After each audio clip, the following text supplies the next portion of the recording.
నమస్తే అండి, welcome to my channel public power. ఇవాళ విషయం ఏంటంటే ఏపీ రాజకీయాల గురించి. అంటే మన రాష్ట్రంలో రాజకీయాలు బాగా రసవత్తరంగా సాగుతున్నాయి. అంతా వాడివేడిగా ఉంది వాతావరణం అంతా. పొత్తులు, కొత్త కొత్త చేరికలు, ఇన్ఛార్జీల మార్పు, కొత్త పొత్తులు. సో ఇలా ఏపీ రాజకీయం అంతా బాగా వాడివేడిగా ఉంది. సో ఎవరి రాజకీయ వ్యూహాలు వాళ్ళు వేస్తున్నారు, ఎవరి ఆలోచనలు వాళ్ళు చేస్తున్నారు, ఎవరి ఎత్తులు వాళ్ళు వేస్తున్నారు. సో అల్టిమేట్గా ఎవరు గెలుస్తారనేది మనం డిసైడ్ చేయలేం. కానీ సో ఎవరి వ్యూహాలు ఎలా ఉన్నాయి, ఎవరి ఆలోచనలు ఎలా ఉన్నాయి, ఎవరి ధీమా ఏంటి అనేది ఇప్పుడు చూద్దాం మనం. సో ఇప్పుడు రాజకీయం ఎలా ఉందంటే, ఇవాళ 19 రాజకీయం వేరు. టీడీపీ జనసేన విడిగా పోటీ చేసినాయి. ఆ ఎలక్షన్లో జగన్ అధికారంలోకి వచ్చాడు. అప్పుడు పరిస్థితులు వేరు. కానీ ఇప్పుడు ఎలా ఉందంటే టీడీపీ జనసేన కలిసి పోటీ చేస్తున్నాయి. దాదాపు బీజేపీ కూడా ఈ పొత్తులో భాగం అవ్వచ్చు.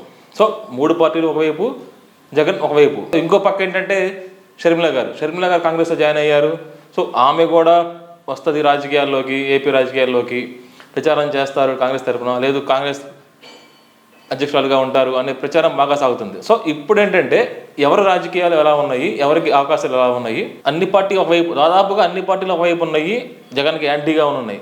జగన్మోహన్ రెడ్డికి ప్రతి పార్టీ యాంటీగానే చేస్తుంది. టీడీపీ, జనసేన, బీజేపీ, కాంగ్రెస్ అన్ని యాంటీగా చేస్తున్నాయి. కానీ జగన్ మాత్రం ఎక్కడ తగ్గట్లేదు. ఎందుకు? ఆయన ధీమా ఏంటి, ఆయన నమ్మకం ఏంటి? ఇన్ని పార్టీలు కలిసి పోటీ చేసి ప్రతిపక్షం ఉన్నా సరే, అంటే ఆపోజిట్గా ఉన్నా సరే, ఈయన మాత్రం నాదే విజయం అన్నట్టుగా దాదాపుగా 60 మంది ఎమ్మెల్యేని తీసేసి, 60-70 మంది ఎమ్మెల్యేని ఉన్న వాళ్ళని తీసేసి, సిట్టింగ్ వాళ్ళని తీసేసి కొత్త వాళ్ళకి అవకాశం ఇస్తున్నాడు. సో ఇది వర్కౌట్ అయిద్దా అవదా? ఏంటి జగన్మోహన్ రెడ్డి ధీమా ఏంటి? 60 మంది 70 మంది ఒక్కసారిగా మార్చడం అంటే అదేంటి? ఆయన నమ్మకం ఏంటి? ఆయన ధీమా ఏంటి? అది పొగరా, నమ్మకమా, అతిశ్వాసమా?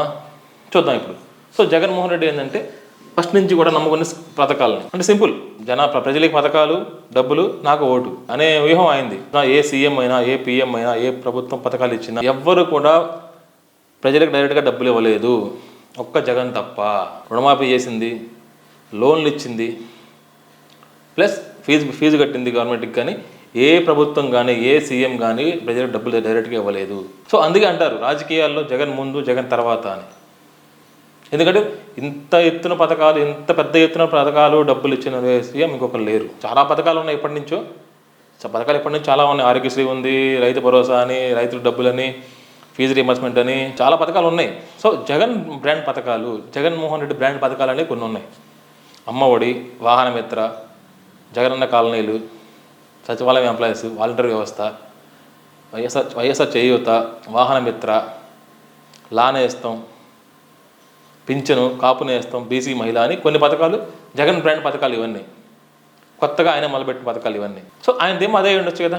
చెప్తా. ఆయన ధీమా ఏంటంటే ఫస్ట్ అమ్మఒడి. జగన్ పేరు చెప్పగానే గుర్తొచ్చే పథకం పేరు అమ్మఒడి. ఎలక్షన్కి వెళ్ళే ముందు ప్రతి విద్యార్థి, ప్రైవేట్ స్కూల్ అయినా గవర్నమెంట్ స్కూల్ అయినా, ఏ విద్యార్థికైనా 15,000 రూపాయల డబ్బున నేను అమ్మఒడి డబ్బులు ఇస్తాను అని చెప్పి ఆయన ఎలక్షన్కి వెళ్ళారు.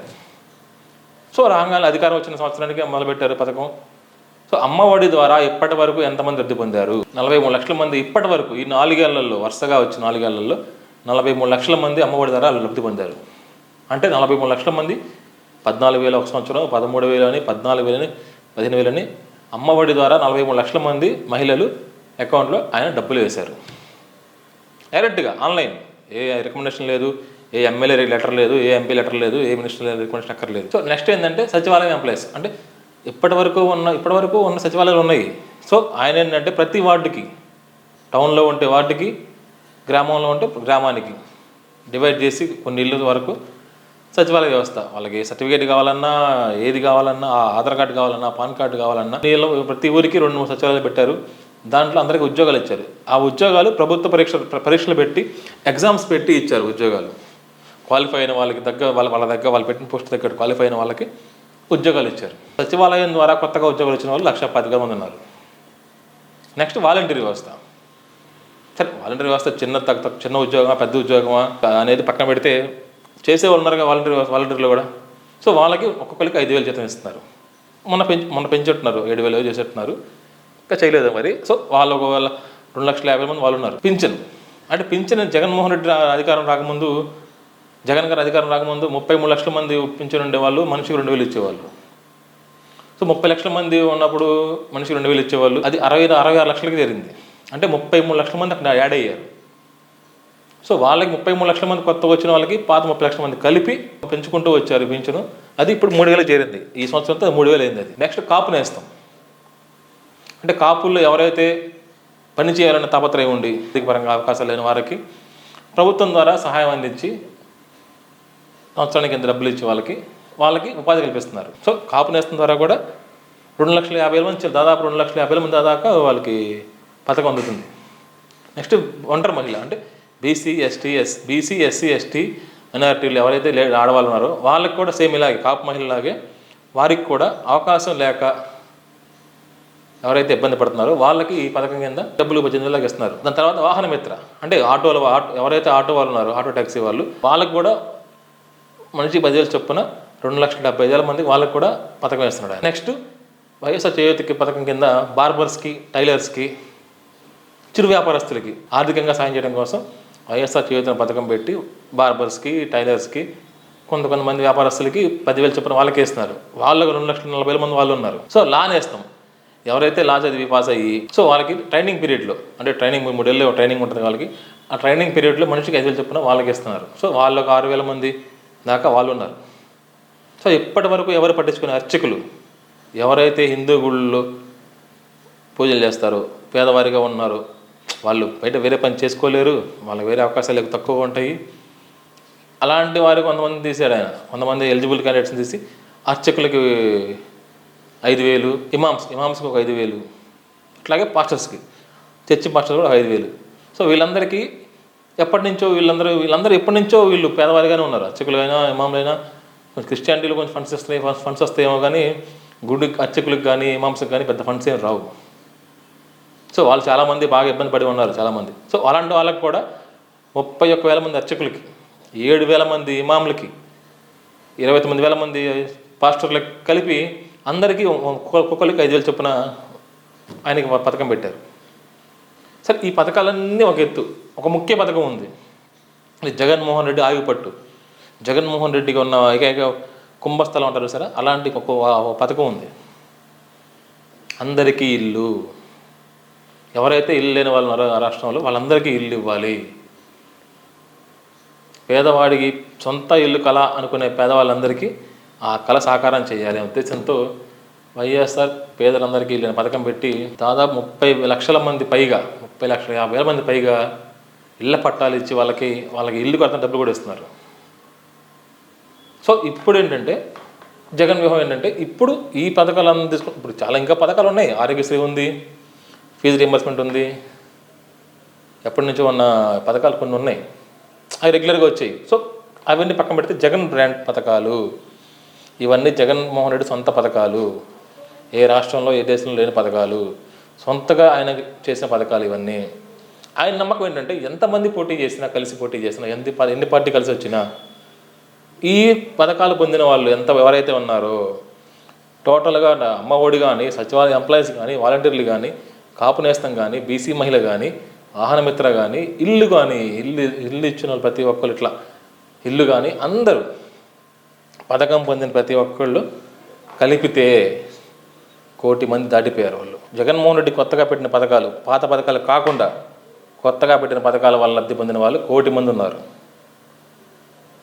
సో ఆయన ధీమా ఏంటంటే ఇప్పుడు అర్థమైందా? ఆయన ధీమా ఏంటంటే ఈ 1,000,000 మందిలో వేరే పార్టీ వాళ్ళు ఉండని, కొంతమందికి వేరే పార్టీ ఓటేద్దాం ఆలోచన ఉండని 10 లక్షల మంది పోయినా, లేదు ఇంకో 10 వేసుకోండి, 20 లక్షల మంది వేరే పార్టీకి ఓటేద్దాం అనుకుని వేరే పార్టీకి ఓటేసినా కూడా ఇంకా 80 లక్షల మంది ఉంటారు. 80 లక్షల మంది ఉంటారు. 80 లక్షల మంది ఇంటూ భార్య అయితే భర్త అయితే భార్య కలుపుకుంటే 80 లక్షలు ఇంటూ 2 1,60,00,000 మంది జగన్ ఓటేస్తారని ధీమా జగన్కు ఉంది. సో ఇప్పుడు అర్థమైందా ఆయన ధీమా ఏంటో? ఆయన ప్రతి మీటింగ్లో ఏం చెప్తారు? ఎంతమంది వచ్చినా నాకు ఇబ్బంది లేదు, ఎంతమంది వచ్చినా నాకు భయం లేదు. నిజంగా కనుక ఈ 1,000,000 మంది, ఈ 80 లక్షల మంది, 90 లక్షల మంది కనుక ఆయన పథకాలు ఆశించి ఆయన ఓటు వేయాలనుకుంటే, ఓటేస్తే కాదు ఓటు వేయాలి ఆయనకి అనుకుంటే ఎన్ని పార్టీలు వచ్చింది నష్టమైంది ఆయనకి? ఆయనదేమో అదే కదా, సొంత చెల్లి కాంగ్రెస్లోకి వెళ్ళి ప్రచారం చేస్తానన్నా కానీ ఆయన వెనకలేదు. చంద్రబాబు నాయుడు, పవన్ కళ్యాణ్, బీజేపీ 3 గట్టి పార్టీలు కలిసి పోటీ చేస్తానా సరే ఆయన వెనకట్లేదు. ఎందుకంటే ఆయన నమ్మకం ఉంది కదా, ఆయనకి నోట్ లెక్క ఉంది కదా. ఇప్పుడు టీడీపీ కూడా ఏం చేస్తుందంటే ఈ పథకాలు మేము కూడా ఇస్తామంటుంది. ఈ పథకాలు వాళ్ళు మేము కూడా ఇస్తామంటున్నారు. అమ్మఒడి ఆయన ఒకరికే, జగన్ ఒకరికే ఇస్తున్నారు, మేము ముగ్గురికి ఇస్తామంటున్నారు. అంటే ఇద్దరుంటే ఇద్దరికి ఇస్తాం, ముగ్గురుంటే ముగ్గురికి ఇస్తామంటున్నారు వాళ్ళు. సచివాలయం ఎంప్లాయీస్ మేము తీయ ఉంచుతామంటున్నారు, వాలంటీర్ వ్యవస్థ మేము తీయ ఉంచుతామంటున్నారు, కాపు నేస్తమైనా బీసీ మహిళనా ఏ పథకం కూడా మేము తీయట్లేదు ఉంచుతామంటున్నారు. చంద్రబాబు నాయుడు గారు కూడా ఇవాళ జగన్మోహన్ ఇచ్చే పథకం నేను ఇస్తానన్నాడంటే మీరు ఆలోచించుకోండి జగన్ రాజకీయాలు ఎలా ఉంటుందో. జగన్ వ్యూహం వేరు, జగన్ రాజకీయం వేరు, జగన్ ఆలోచనలు వేరుగా ఉంటాయి. CM to CM, chief minister to common man, ఇద్దరికే లింకు. ఏ ఎమ్మెల్యే మరి ఈ పథకాల్లో కానీ, ఈ డబ్బులు పంచే దీంట్లో పథకాల్లో కానీ అంతా ఆన్లైన్ చేసి పడేశాడు. ఏ రికమెండేషన్ లేవు, ఏ లెటర్లు లేవు, సీఎం టు సీఎం అంతే. ఆయన వాళ్ళ మార్చారంటే ఎమ్మెల్యేతో పని లేదు ఆయనకి, ఇన్ఛార్జీలతో ఎమ్మెల్యేతో ఆయన పని లేదు. ఆయన డైరెక్ట్ లింకప్ అయింది, పబ్లిక్తో లింకప్ అయ్యాడు. నువ్వు దీన్ని క్వాలిఫై అయ్యావా, ఇదిగో డబ్బులు నీకు, నీకు ఎమ్మెల్యే వద్దు, నీకు అర్హత ఉంటే, నువ్వు నిజంగా అర్హుడు అయితే అప్లై చేసుకో, నీకు డబ్బులు నీకు ఇస్తాను. ఇంకా ఎమ్మెల్యేతో ఎంపీలతో ఏం పడింది ఆయనకి? అరే మార్చినా ఉంచినా, కొత్తలను పెట్టినా, పాతలను ఉంచినా ఏం పడింది ఇంకా ఆయనకి? కోటి మంది ఉన్నారు కదా ఆయన దగ్గర. కోటి మంది ఇంట్లో ఇంట్లో ఉన్నాయి, ఇద్దరు ఉన్నాయి. ఆ ఇంటి కోటి మందిలో ఒకళ్ళు ఇద్దరు ఉండొచ్చు, ఒకళ్ళు ముగ్గురు ఉండొచ్చు, ఒకళ్ళే ఉండొచ్చు. ఈ కోటి మందికి అడిషనల్గా ఆయన ఓటింగ్ ఎక్కడికి పోదుగా. వైఎస్ఆర్ సింపతి ఉంది, ఎస్సీలో ఆయనకున్న బలం ఉంది బాగా, మైనారిటీలో బలం ఉంది, బీసీలో కొంత బలం ఉంది.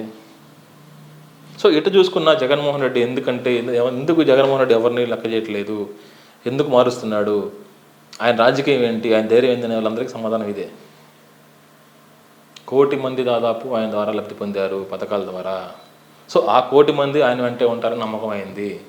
అది ఉంటారా అనేది నెక్స్ట్ థింగ్. ఆయనకు అదేమో అయితే ఉంది కదా. సో ఇప్పటి వరకు కూడా దాని ప్రకారం ఈ ఎలక్షన్స్లో బాగా పోటాపోటీగా ఉంటాయి. 3 పార్టీ ఒకవైపు, ఒక పార్టీ ఒకవైపు. కొత్తగా షర్మిల గారు వచ్చారు. షర్మిల గారు వస్తారు అనుకుంటున్నారు, రాలేదు ఇంకా. వస్తే ఇంకా రసవత్తరంగా ఉంటుంది అన్నమాట. షర్మిల గారు తెలంగాణ వరకు అయిపోతారా, ఏపీలోకి కూడా వస్తారా, ప్రచారం చేస్తారా, పార్టీకి అధ్యక్షుడిగా ఉంటారా కాంగ్రెస్ పార్టీకి? సో ఇంకా అది తెలియదు. కాబట్టి ఇప్పటి వరకు ఉన్న దాని ప్రకారం అయితే జగన్మోహన్ రెడ్డి లెక్క అయితే ఇది. ఈ కోటి మంది జగన్మోహన్ రెడ్డి బలం, ధైర్యం. అది వేస్తారా వేరే అనేది ఆయన అదృష్టం అటువంటిది, కానీ ఆయన నమ్మకం అయితే ఇది. సో ఇదండి ఇవాళ topic. Thank you very much.